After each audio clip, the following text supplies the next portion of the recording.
If you've been with 5 to 8 women, you've been with all of them. Some of y'all boys got 50, 100, 200. Where have you had the time to have that much sex? Man, stop chasing lust.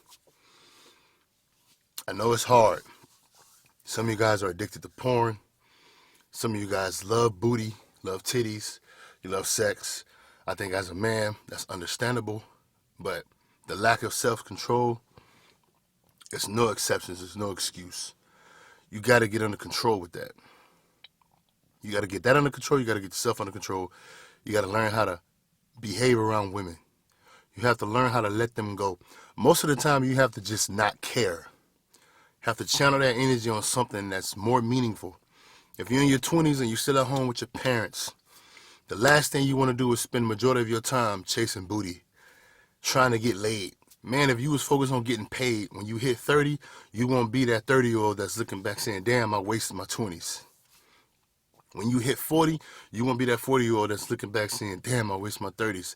You also won't be that 40-year-old who's working with 20-year-olds who's looking at you like, man, what happened? Because it's coming. It doesn't matter what you feel, your feelings don't matter. The fact of the matter is, kids are going to get on your ass. Other young men are going to get on you. They're going to look at you like, ha, ha, ha, 40, 50 years old, still working over here with me. You making $15 an hour, $20 an hour, and I'm 20 years old, 18 years old, 23 years old, and I'm making just as much as you, or I'm right behind you. I'm going to catch up to you. I'm going to surpass you, and you're not going to like that because deep down, we're all somewhat competitive. We may not truly care about having it all, but when we know we're not where we're supposed to be in life, it rubs us wrong, man. But to make sure you don't fall into that situation, what do you have to do? The decisions you have to make now are going to be important for your future. It's going to count. Everything counts. Stop lusting over women. Stop sitting around waiting on things to be perfect. Stop sitting around ejaculating to porn. Stop sitting around waiting for the perfect time. Stop sitting around not finding out how physically strong you can be, your capabilities. Push the limits. Work. 20-year-olds need to work. If you're not going to school, you need to work double jobs. If you're going to school, still have a job. Go to school, work out, sleep. Study something outside of what you're going to school for, like financial literacy, some type of skill set. Investing, it don't necessarily have to be investing. If it was me, even though you're not asking for my advice, this is what I would do if I can go back. Go to school, work out, study something outside of my major that I'm going to school for, like financial literacy for me, and sleep. The girlfriend, the social life, you don't really need the girlfriend. You can have a social life at school, at work, at the gym working out. You got to sleep, and then you can meet other people that's like-minded. They call it masterminds, who are trying to learn a skill set, acquire knowledge. Let's say financial literacy, building wealth. I've met people that are on the same path as me as far as that goes. But if I was in my 20s, I would do this totally different. I would have did it back then. We always say if I would have knew this when I was younger, where would I be? Cool. You can ask a 25-year-old who's being successful right now, they would say the same thing. If they can go back to when they was 15, they would have been doing this, but they wasn't, right?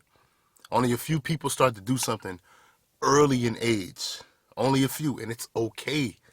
There are always anomalies and exceptions, but the majority of us, we cannot sit back and chase pleasure, lust, just look for instant gratification. We need to delay gratification.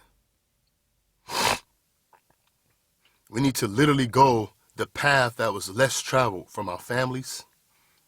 And it's not a slap in the face to our families, but we have more opportunity than our families. You can look at all the history. White men, black men, Hispanic men, Asian men. Study your history. Study how cruel you was treated. Study the cruelty you've done to other people. Accept that. Teach it to your kids. Nobody's saying to forget. You don't have to forget. You don't have to forgive. You can forgive. You don't have to forget. You don't have to get over it, but you need to move on from it. To my black man, slavery. Yes, I know this shit sucks, right? It shouldn't have happened. But what's the fact of the matter? It happened. You don't have to get over it. I wouldn't tell you to get over it. But we got to move on. Because look, no matter who you are, you can't sit around all day and be mad at history. You go from being mad at history till you find something else to take your mind off of that. What is that? I know growing up in the hood, if we weren't talking about how we was treated as a people, we stopped. We started talking about who was the best basketball player, who was going to rush for 1,000 yards that season, who was the baddest chick in R&B, who was the baddest chick in the hood, who got the most women, who lost their virginity first, who got the new Jordans, who was the best athlete at school, who was the fastest kid in the block, on the state, in the city, in the country, in the sport. It was just, we was chasing other things. I'm not saying any of that is necessarily bad. It's what are the results from that? Just like chasing lust. What are the results from chasing lust all the time? Some of us out here in bad situations, chasing lust. You just got through having sex with a chick. You already walking down the block, you see another chick with a fat butt. Big old booty. You like, yep, I gotta go get her. You see a nice red bone, mixed girl, pretty girl. You see a white girl, blonde, blue eyes, she in the hood. Her ass fat. You gotta go tap that, right? This is how we thinking. But I'm being brutally honest. None of that is helping us at all. It's to the point where stereotypes are true, right?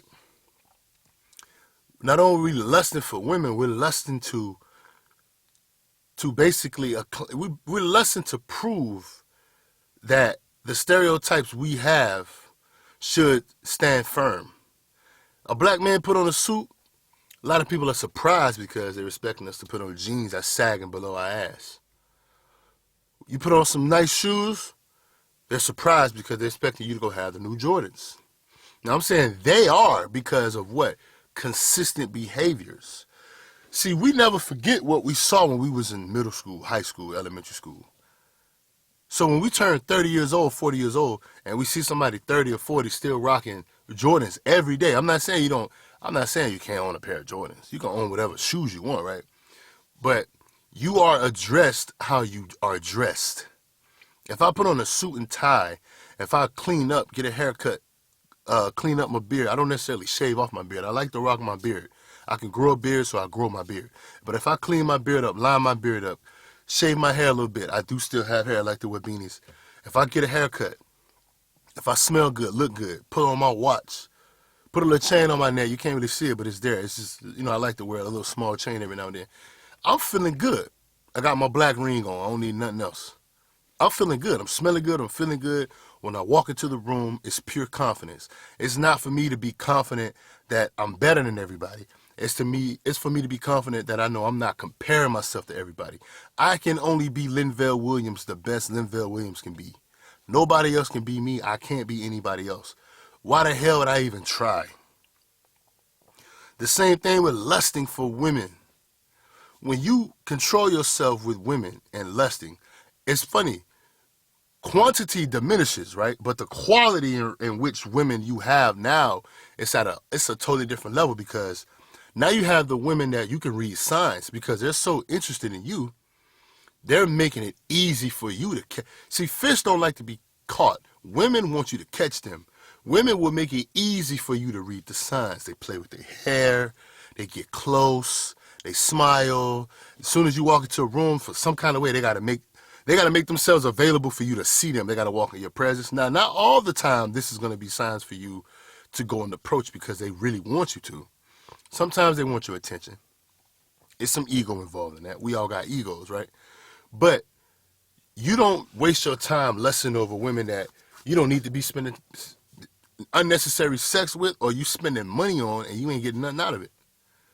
I talked about OnlyFans already. Some of you guys are on here paying for OnlyFans. Like, you could have been putting that money in investments. I wouldn't give a damn if it's $100. I'd rather go put that $100 somewhere where it can at least have a possibility to gain some type of value. And then if I blow it, I blow it. Rather than blow it on a chick I'm never going to put my hands on. And even if I get my hands on it, it's meaningless sex. It's pointless. Eventually it gets old. You don't even care. I heard an older man say, if you've been with 5 to 8 women, you've been with all of them, especially if you've been with many of different races. Different attitudes. They all got attitudes, right? If you've been with 5 to 8 women, you've been with all of them. Some of y'all boys got 50, 100, 200. Where have you had the time to have that much sex? Imagine if you'd have took away that and you would have put that towards some money, towards learning something to teach other men in your communities, your brothers, your sisters, your cousins, the younger generation coming up behind you. Imagine if you would have learned something and put in the work. If you would have spent all that time you spent having sex putting in work. Imagine where we would be right now. Imagine where I would be if I would have did that when I was younger. Only reason why I'm in front of this camera talking about it is because I'm doing it now. But like I said, what I know now, if I would have knew back then, it ain't no telling where I'd be. I mean, I kind of got an idea, but we can't shoulda, coulda, woulda. Now we could talk about it. Let's not knock each other, but let's be real with each other. Man, oh, that was a waste of time. Some of y'all boys got baby mamas. You still ain't got no job. Who you gonna blame? Let's be real. You should have had 2, 3 degrees. At least if you got 3 baby mamas, you making 6, 7, you making 6 figures a year. We talking about the upper echelon 6 figures. You in the 300, 400K range because you a doctor, you a scientist, you an engineer, you got your own business, you still work for a corporate that pays you well, you can invest, you can teach. That's another stream of income. You probably own homes because you got enough money to buy them. Now you playing Monopoly. See, we ain't do that. I know I didn't do it. I ain't knocking you. I'm doing it now, but I didn't do it when I was in my 20s. I started to learn when I was in my 20s, and I had to take the time to fail to now take the right steps moving forward. But every step counts. I'm in my 30s. I'm 31 years old. I can't play around because I'm going to be 41 in 10 years. You know how fast that's going to go? I still remember when I turned 21. It seemed like it was a long time ago. Man, it felt like yesterday. So it's like, don't lust. Don't chase pleasure. Let's get this work. Let's do what the stereotypes say we can't do. We're not just basketball players. We're not just football players. We're not just weed smokers, alcohol drinkers, Hennessy, Remy. We're not just who can get the baddest chick, who can hit 100 women. We're not just that, bro. And if you're going to do that, that's cool. Because I ain't here to judge you. But when the results come back, don't be playing victim. Because everything you do got an action and an opposite reaction. When that motherfucker come back and slap you in the face, or when you stay there running from it and when you wake up it's right down your face again, hello, like the Grim Reaper, you better smile back and get on your job because everything you've done in the past put you where you at. It ain't nobody's fault but yours. We ain't talking about slavery. We ain't talking about people mistreating you. We talking about you mistreating yourself. What you gonna do about it? You ready to fight somebody else or get revenge when somebody else do it to you, but you're going to be a hypocrite and be like, oh, but I can do it to myself? Man, that's bullshit.